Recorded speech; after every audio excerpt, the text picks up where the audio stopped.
All right, so today we're taking a deep dive into the world of prayer, Okay. but not just any prayer. We're going to be focusing specifically on the Islamic prayer called Salat. Okay. And we're going to be looking at it through the lens of a pretty renowned scholar named Ibn Qayyim al-Jawziyah and his book, Inner Dimensions of Prayer. Sounds fascinating. Yeah, and don't worry, Hmm? this isn't going to be a theology lecture. Right. We're going to be going kind of beyond the rituals and really trying to uncover how Salat can impact our everyday lives Okay. and maybe even spark some aha moments for all of you listening. It's really interesting because Ibn Qayyim doesn't just, tell you how to pray. Right. He really delves into the why behind it. Hmm. And even though he lived in the 8th century, Wow. his insights into the inner transformations that prayer can bring about are incredibly relevant, Hmm. even today. Okay, I'm intrigued. Yeah. Tell me a little bit more about Ibn Qayyim. It Yeah. sounds like he was a pretty serious scholar. Oh, absolutely. Yeah. Ibn Qayyim al-Jawziyah was a giant Hmm. in Islamic scholarship. Okay. He was born in Damascus Okay. in the year 691 H. And he dedicated his entire life to knowledge and to worship, Wow. becoming an expert in Islamic law, Okay. Quranic interpretation, Hmm. and the purification of the soul. Wow. A true polymath, it sounds like. He was. He wrote over 60 works. 60. Can you imagine that? That's incredible. Talk about dedication. Wow. 60 works. Yeah. That's really impressive. It is. It seems like his life was really a testament to everything that he taught. Absolutely. He didn't just talk the talk, he walked the walk, so to speak. Exactly. And you can see that in his writings. Oh, When he talks about Salat, he doesn't just describe it as a religious duty. Right. He calls it a gift, a source of tranquility for believers. Oh, okay. So almost like a spiritual recharge, kind of. Yes, exactly. Okay. And he uses these really vivid images Okay. to describe it. So, for example, he'll compare prayer to a banquet Okay. with all these divine flavors, Wow. a source of nourishment for the soul. Hmm. And he even says that neglecting prayer is like depriving the heart of life-giving rain, Okay. leaving it, barren and dry. I see. But when you engage in Salat, Mm. it's like nourishing your soul, Okay. helping it to flourish and grow. I really like that analogy. Yeah. It makes prayer seem less like a chore and more like, I don't know, like tending a garden or something like, nurturing something beautiful. Yeah, that's beautiful. Within it. That's precisely what he's getting at. He wants us to understand that Salat is not just about the physical actions. Okay. It's really about cultivating this profound connection between our hearts and Allah. And he calls this deep connection khushu. It's a state of humility and focus Okay. that's crucial for really tapping into the real power of prayer. Khushu. It's funny because in our crazy busy world, I think we could all use a little bit more of that. We could, definitely. Yeah, but how do we actually achieve that? How do we achieve that deep connection during prayer? Right. Because, let's be real, Yeah. it's so easy to get distracted, It's- even when you're trying to pray. It is. Ibn Qayyim understood that struggle. Okay. He observed that throughout the day, our connection with Allah Yeah. naturally ebbs and flows. Right. The times between prayers can leave us feeling disconnected, Okay. vulnerable to all the distractions of the world. I see. But he says that Salat is like a powerful reset button. Okay. Each prayer brings us back to center, back to that divine presence. So it's not just about the 5 times a day. Right. It's also about recognizing those moments where we're feeling disconnected. Yeah. Using Salat as a way to realign ourselves. Yeah. Get back on track. Exactly. Okay. And even the ritual cleansing before prayer, the wudu, plays a role in this.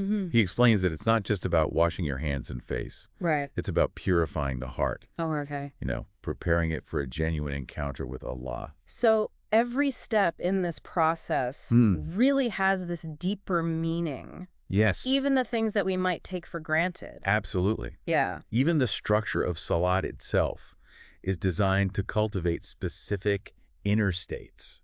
So standing, bowing, prostrating, sitting. Each position has this deeper meaning. Yeah.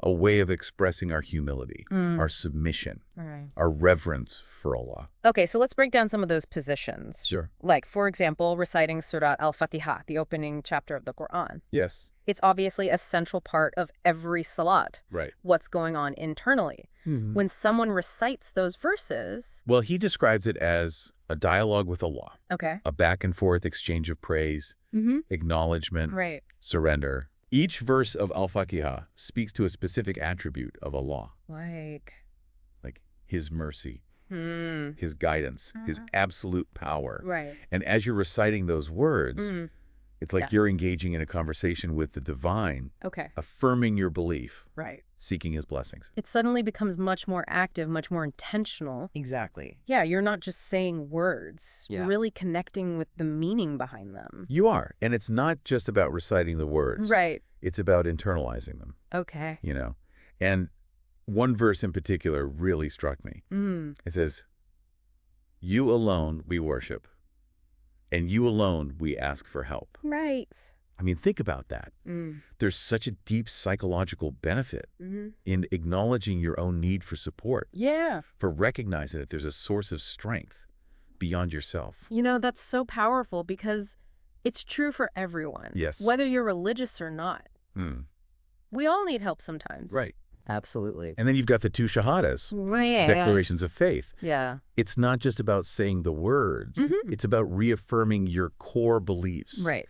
It's like putting a seal on everything you've expressed throughout the prayer. Exactly. A final reminder of your commitment to Allah. Yes. And each element of the prayer builds upon the previous one, Right. drawing you deeper and deeper Okay. into this state of khushu. Okay, so it's this gradual process of deepening that connection. It is. And Ibn Qayyim emphasizes that salat is a really powerful source of comfort, especially in times of hardship. Yeah. Okay, but we all seek comfort when we're struggling. Right. So what's different about the comfort that we find in prayer? Well, think about it. When you're going through a difficult time, Right. it's really easy to get caught up Yeah. in worry and despair. Sure. And we often try to seek comfort in distractions. But those distractions are fleeting. They don't really address the root of the problem. They provide temporary relief, Yes. but they don't solve anything. Exactly. Okay. But the comfort that you find in salat Right. is different. Okay. It comes from connecting with something much bigger than yourself. It's from surrendering your worries to Allah Okay. and acknowledging His power Right. and His mercy. So it's almost like shifting your perspective Yeah, from a place of fear and isolation to a place of trust and surrender. exactly. And he points out that this kind of comfort Right. is lasting. Okay. It nourishes the soul and it provides a sense of peace Yeah. that transcends the ups and downs of life. I love that. Yeah. It's like even when everything else feels chaotic, Right. salat is this constant, Yes. this source of stability and strength. Exactly. Okay, this is all making so much sense. But I think I need to pause here for a second because my mind is blown. I mean, I knew prayer was important, Right. but I never thought about it like this before. It's like you've peeled back the layers and revealed this whole other dimension. It's incredible, isn't it? It is. And what's really fascinating is how each stage of salat is designed to facilitate this inner transformation. Okay. For example, the simple act of entering the mosque for prayer. Wait. Before you move on, Okay. I'm really curious Yeah. about how this concept of khushu actually plays out during the prayer. Okay. Can you give me a specific example of what that might look like or feel like? Absolutely. Yeah. One powerful example is the way he describes entering the mosque for prayer. Okay. He compares it to a slave approaching his master. A slave approaching his master. Yes. He says, just as a disobedient slave approaches his master with his head bowed, Right. acknowledging his wrongdoing, Okay. so too should the person entering the mosque approach Allah with humility Right. and submission. Wow. That's a powerful image. It emphasizes that importance of approaching prayer with a sense of awe, Yeah. reverence, recognizing our imperfections and our need for forgiveness. Exactly. It highlights how khushu manifests in our physical demeanor. Okay. We're not just standing there. Right. We're embodying a state of humility and surrender. So it's about aligning our physical actions with our inner state. Yes. Okay. And that alignment is crucial Okay. for experiencing the transformative power of salat. Okay, I'm starting to see how this all fits together. So we've entered the mosque with a sense of humility and awe. Right. What happens next? Well, next comes the opening supplication, Okay. where the person glorifies Allah and praises him Yeah. repeatedly. Right. And Ibn Qayyim points out that this act of praising acts as a barrier Okay. between the person and their heedlessness. You know, it's like it resets their mental state Okay. before engaging in a deeper prayer. So it's like clearing the mental clutter Yes. before having an important conversation. Exactly. Right. We're creating that space for something meaningful to happen. Exactly. Okay. It's a way to shift our focus from all those worldly distractions Okay. to the divine presence. Yeah. And then it sets the stage Right. for the next crucial element of Salat, Right. which is reciting Surat al-Fatiha.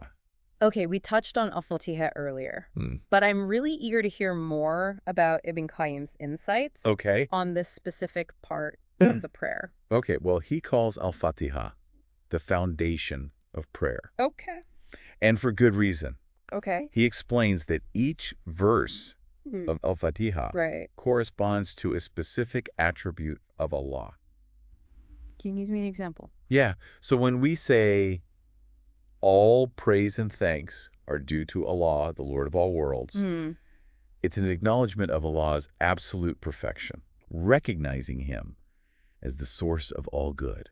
Okay. And when we say the most merciful, the most compassionate, we're affirming his boundless mercy and compassion. Right.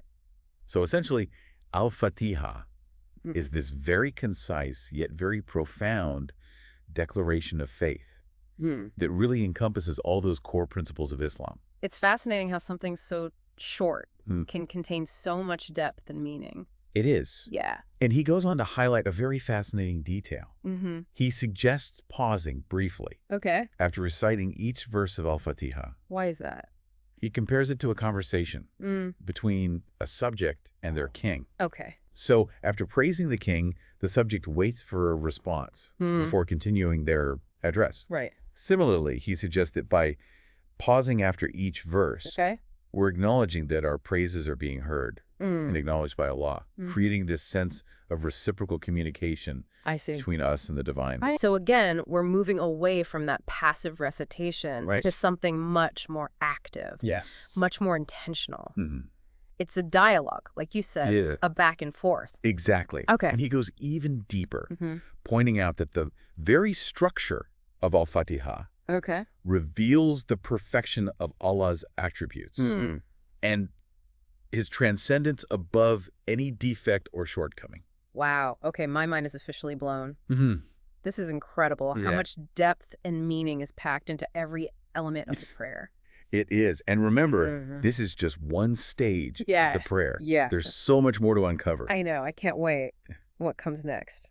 Mm. So we've covered the initial standing, Right. the recitation of al-Fatiha. Yeah. What happens after that? Well, after reciting al-Fatiha, you raise your hand and say, Allahu Akbar, Right. which means Allah is the greatest. Okay. And then you bow, entering the posture known as ruku.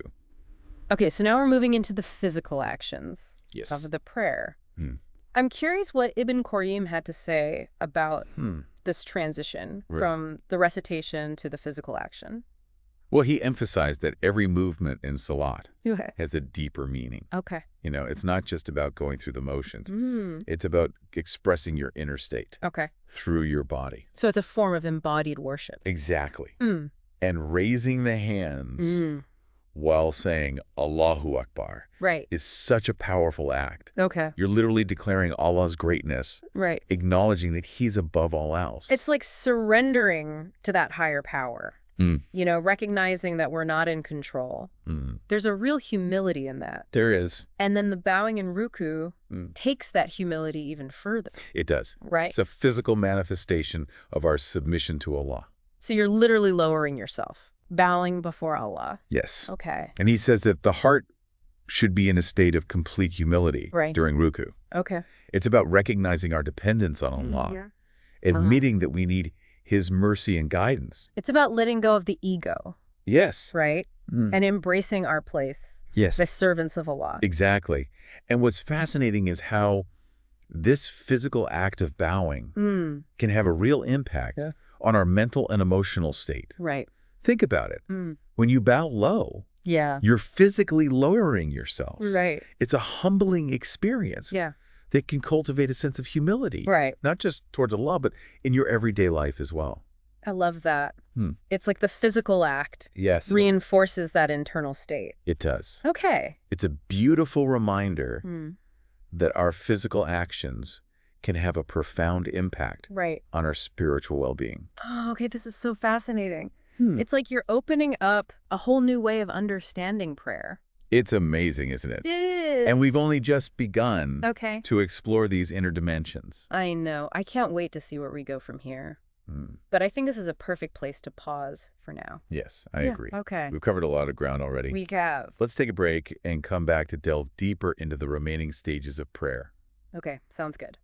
Welcome back. It's incredible to think that we're still unpacking just one prayer. I know, right? Yeah. I feel like I'm seeing Salat with new eyes. I do too. Really incredible. It's amazing how much depth and meaning there is, even in just the opening parts of the prayer. Right. And Ibn Qayyim's insights are truly eye-opening. They are. And I'm ready for more. Okay. So last we left off, we were talking about ruku, the bowing posture, and how it can cultivate humility. What happens after that? Well, after ruku, Okay. you rise back to a standing position, Okay. which is called Qayyim. And this is where Ibn Qayyim highlights something so subtle, yet profound. He says that in that moment of rising, you should actually praise Allah for giving you the strength to stand upright again. Wow. So you're acknowledging that even that simple act of standing is a gift from Allah. Exactly. We take our physical abilities for granted, don't we? We do. All the time. Yeah. And he's reminding us to be grateful for those things. Exactly. But hey. He wants us to recognize that every breath, every movement is a blessing. It's a whole different way of looking at the world. Isn't it? Isn't it? Yeah. So it's almost like you're saying, thank you, Allah, for giving me the strength to stand tall, to face whatever challenges come my way. Yes, exactly. Okay. And there's another layer to this. Okay.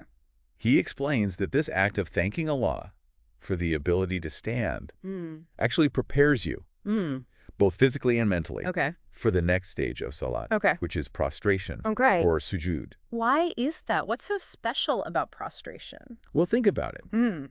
Sujud is the most humbling position in the entire prayer. Right. You're literally lowering yourself to the ground, forehead touching the earth. Okay. He describes it as the position where we are closest to Allah.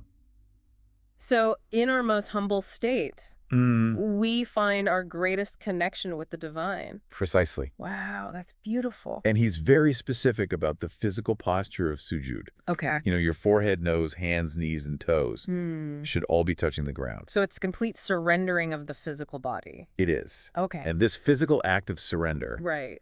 should be accompanied by a complete surrendering of the heart. Okay. So in sujud, you're acknowledging Allah's absolute power and your complete dependence on Him. So it's like saying, I'm letting go of my ego, my need for control, Right. surrendering to something much greater than myself. Exactly. Wow. It's a moment of ultimate vulnerability and surrender. And he even mentions this really interesting detail. Okay. He says that your belly should not be touching your thighs. Oh, okay. There should be a space between them. And what's the significance of that?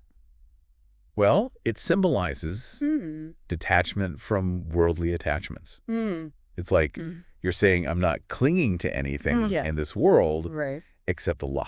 So it's about letting go of all those things that might be weighing us down, all the distractions that pull us away from the divine. Yeah, exactly. And he takes this analogy even further, He does. doesn't he?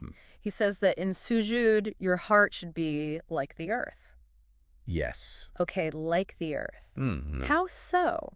Well, he explains that just as the earth is low and receptive to the life-giving rain from the sky, your heart in sujud should be receptive to the divine grace and mercy of Allah. It's a beautiful analogy. It really emphasizes that importance of approaching Allah with an open heart.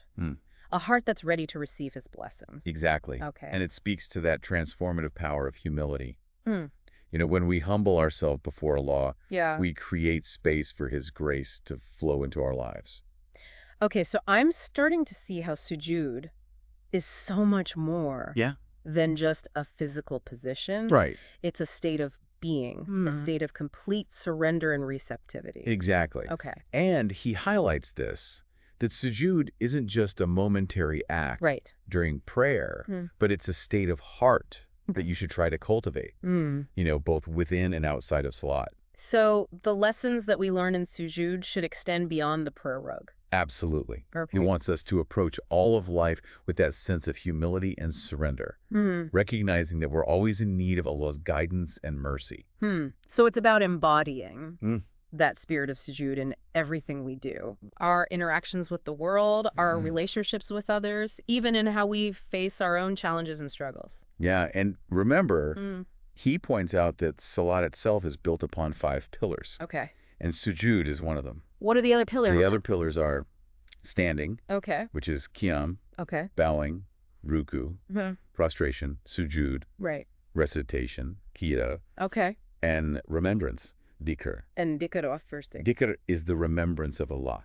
Okay. Keeping him in your heart and mind. Okay. And Ibn Qayyim explains that the whole structure of salat, with its different positions and recitations, is like a journey. It's designed to cultivate this state of presence and connection with Allah. And sujood, being the most humbling position, is like a peak in that journey. Yes, that's a great way to put it. Right. It's the point of closest proximity to the divine. And he reminds us that even though each pillar is important in its own right, they're all interconnected. They work together to help us on this journey of spiritual growth. So it's almost like a carefully choreographed dance, and each movement builds upon the last, leading us closer and closer to Allah.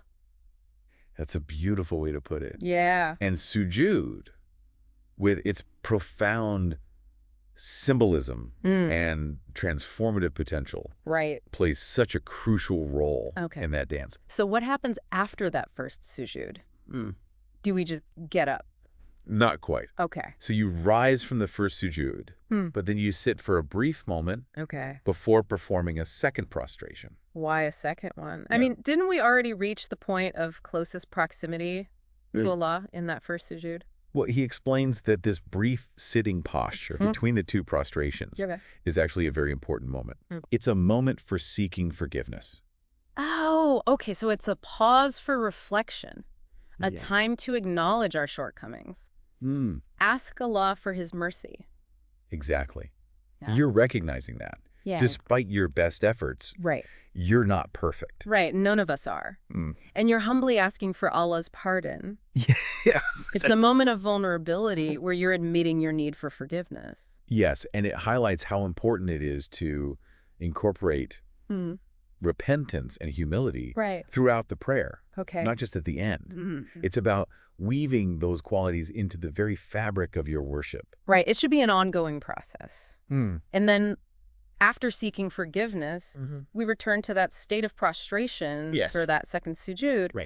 But why the second prostration? Well, he addresses that. Okay. He says it's a reaffirmation of your submission and surrender. It's a reminder that you're constantly in need of Allah's mercy and guidance. It's like saying, I'll never reach a point where I'm too good to humble myself before you. I love that. It's that recognition that our spiritual growth is an ongoing process. Yes. There's always room for more humility, more surrender. Absolutely. Yeah. And he says that second sujood should be even more heartfelt than the first. You've tasted the sweetness of that closeness to Allah. Yeah. And you want to experience it even more deeply. It's almost like that feeling of coming home after a long journey, You've missed it, and you want to savor every moment. Exactly. And remember how we talked about diya? Yes. The remembrance of Allah. Well, he points out that repeating the actions and statements of salat is actually a very powerful form of dhikr. It helps to deepen your connection with Allah and to cultivate humility. So it's about reinforcing that bond through repetition, right? Almost like a muscle that gets stronger with each workout. That's a great analogy. Yeah. And remember, it's not just about the physical repetition. Right. It's about aligning your heart and mind Okay. with each action. Mm. You know, deepening that inner state of surrender and connection Right. with each prostration. Okay. I see how this all fits together now. It's really incredible how Ibn Qayyim is showing us that salat is so much more than just a ritual. It's this really dynamic interplay between our physical actions and our inner states. Yes, he's adamant that true salat is a holistic experience. It involves your body, mind, and heart. Right. It's not just about reciting words or going through the motions. It's about engaging your entire being in the act of worship. He believed that prayer, when performed with sincerity and understanding, has the power to transform us from the inside out. So it's about cultivating a state of presence and connection with Allah that extends beyond the prayer rug and permeates every aspect of our lives. Exactly. And what's really amazing is that his insights are so relevant to anyone. Right. Regardless of their religious background. Right, or level of knowledge even. Exactly. Yeah. You know, he's speaking to that universal human desire to connect with something greater than ourselves. Right, to find peace and meaning in a world that often feels chaotic and overwhelming. Yes. Yeah. And his work provides this beautiful roadmap for anyone who wants to deepen that connection with the divine. Okay, this has been an incredible journey so far, but I think it's time for another pause. Okay. We've explored the significance of bowing and prostration. Yes. And how those physical acts can cultivate humility and surrender. Where do we go from here? Well, after the second sujood, we transition into a sitting position for tashahhud. Okay. And this is where we really get to pause. Okay. And reflect on the essence of salat and offer those greetings and salutations. Okay, that sounds really intriguing. But I think we'll have to save that for our next session. Okay. I'm ready for a break. And I know our listeners are probably eager to process everything we've talked about so far. That's a great idea. Yeah. We've covered a lot of ground today. We have. So let's take a pause and come back. Okay. To delve deeper into the final stages of salat. Sounds good. Welcome back. It's amazing how much we can learn from just one prayer. I know, right? When we really take the time to explore it. It is. Yeah. Ibn Qayyim's approach is so insightful. It is. He really just peels back the layers and reveals this whole other world of meaning that we might miss otherwise. Absolutely. We've explored so much from the importance of khushu.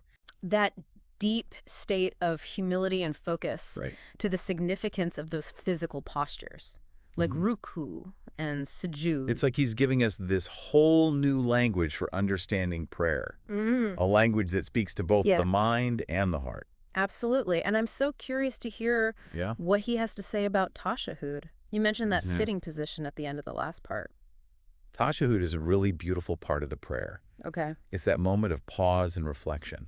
Where we really get to acknowledge and affirm everything that we've experienced during salat. Okay, so it sounds like a culmination of the prayer. A moment to integrate everything we've learned and felt. It is. And the word tashahhud itself is actually very significant. Okay. It literally means bearing witness. Bearing witness? Yes. What? To the truth of Allah's oneness and to the prophethood of Muhammad.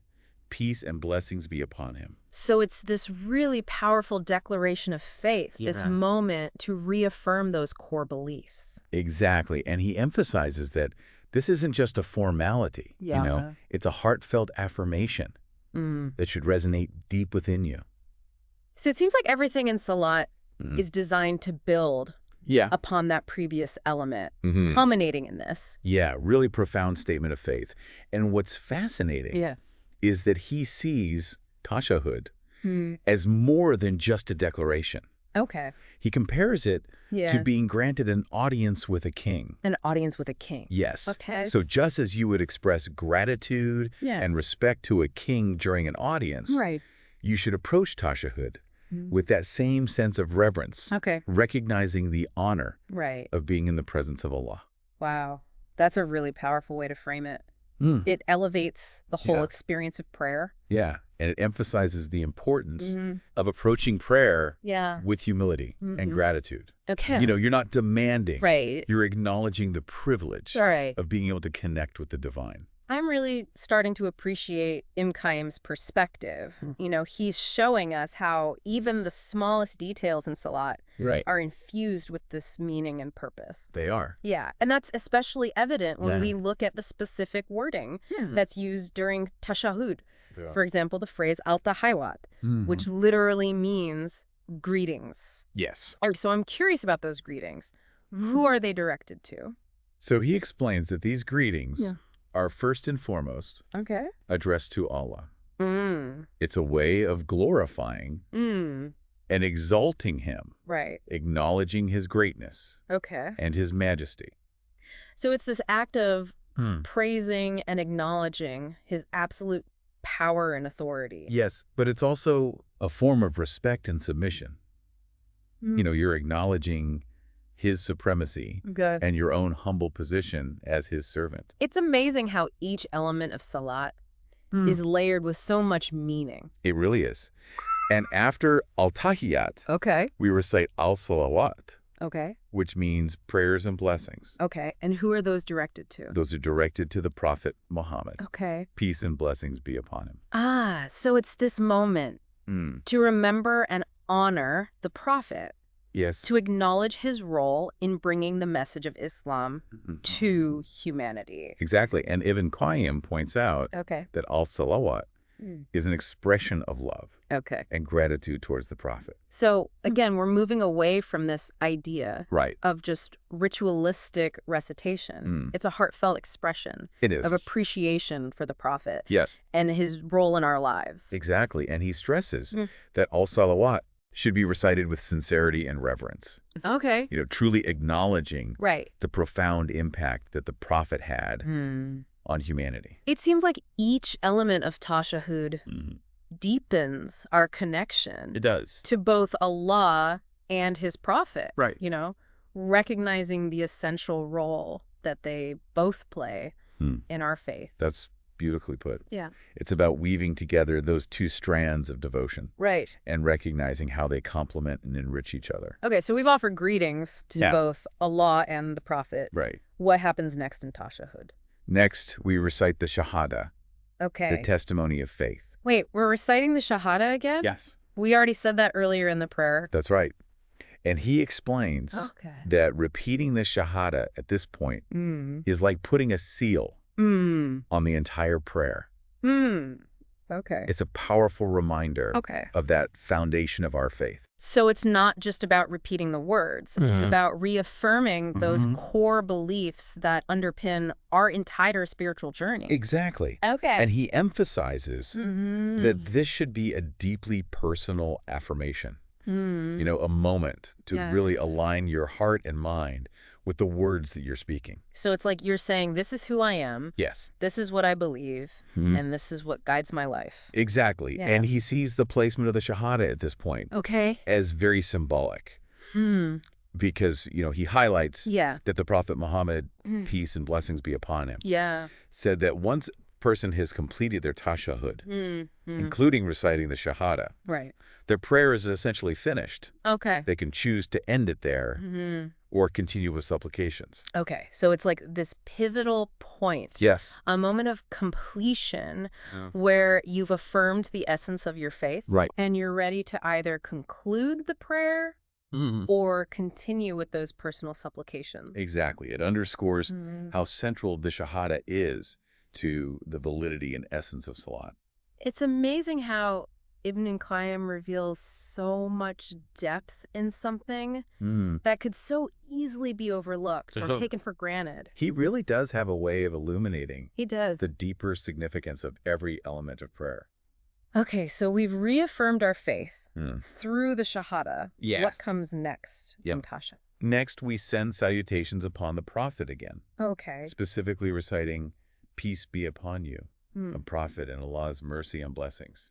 Okay, but we already did that earlier. Right. What's different about this recitation? Well, he highlights the importance of maintaining a sense of hierarchy, Hmm. even in our supplications. Okay. So he says, just as we wouldn't address a king before greeting the highest ranking person in his court, so too should we greet the Prophet Muhammad before addressing Allah I see. in our supplications. So it's about observing proper decorum and acknowledging the elevated status of the prophet. Exactly. He views this act as crucial for showing reverence, both to the prophet and to Allah. And that respect is reflected in the specific wording and order of the prayer. Exactly. And he emphasizes that these salutations should be offered with sincerity. Right. Recognizing the immense gratitude that we owe the prophet for bringing us the message of Islam. Again, it's not just about reciting words. Right. It's about feeling that gratitude in your heart, acknowledging the prophet's profound impact on your life. Exactly. And there's a beautiful symmetry to this as well. Okay. You know, just as Tashahhud begins with greetings directed towards Allah. Right. It ends with greetings directed towards the prophet. It's like this complete circle encompassing both the divine and the human. That's a beautiful way to put it. Yeah. And he sees this symmetry as a reflection of the interconnectedness between Allah and his messenger. Okay. You know, they're distinct, yet their roles are so woven together in our faith. Okay, so we've come full circle, offering greetings to both Allah and the prophet. Yes. What comes next? Next, we extend those salutations to include ourselves and all righteous servants of Allah. So we're broadening that circle to include the entire community of believers. Exactly. Okay. And he highlights the spiritual significance of this act. Okay. He explains that true peace originates from Allah, and by invoking peace upon ourselves and all righteous servants, we're acknowledging that peace is a gift from him. So it's about recognizing that peace isn't something that we can just manufacture on our own. It's a blessing, a manifestation of divine mercy. Exactly. Okay. And he also points out that extending peace to all righteous servants is an act of unity and brotherhood. Okay. So we're acknowledging our shared commitment to Allah and recognizing that common thread that unites us as Muslims. It's about transcending our individual differences and celebrating the beauty of our shared faith. Yes, and he emphasizes that this act should be done with sincerity and love as a heartfelt expression of brotherhood and solidarity. So again, it's not just about saying the words. Right. It's about feeling that connection in your heart and genuinely desiring peace for yourself and all those who are striving to serve Allah. Exactly. And it's a beautiful reminder that true peace is more than just the absence of conflict. Right. It's a state of inner harmony and tranquility that comes from aligning your will with the will of Allah. Okay, we've covered so much in our exploration of Tashahhud.